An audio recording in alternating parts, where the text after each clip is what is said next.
पंतप्रधान नरेंद्र मोदींच्या मंत्रिमंडळाचा बहुचर्चित विस्तार झाला असून RPIच्या आठवले गटाचे अध्यक्ष रामदास आठवले यांना मंत्रिमंडळात स्थान देण्यात आलं आहे.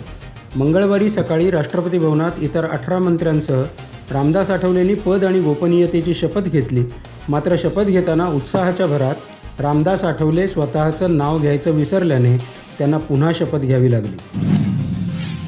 महात्मा गांधी शालेय जीवनात स्वतः क्रिकेटपटू होते, तसेच क्रिकेटचे चाहतेही होते. तरीही महात्मा गांधींनी जवळपास 30 वर्ष भारतातील एका क्रिकेट स्पर्धेला जोरदार विरोध केला होता.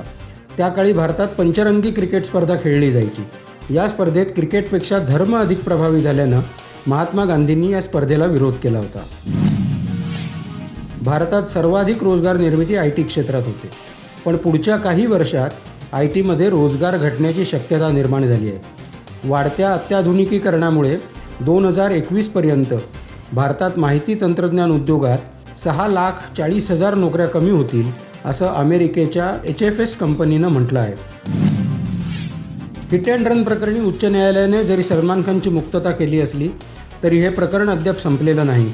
या खटल्याप्रकरणी महाराष्ट्र सरकारनं दाखल केलेली याचिका सर्वोच्च न्यायालयानं मंजूर केली आहे.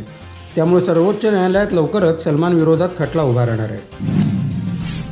पंतप्रधान नरेंद्र मोदींच्या मंत्रिमंडळाचा बहुचर्चित विस्तार झाला असून मंत्रिमंडळ विस्तारात 10 राज्यातून 19 नव्या चेहऱ्यांना संधी मिळाली आहे. राष्ट्रपती भवनात नवीन मंत्र्यांचा शपथविधी पार पडला.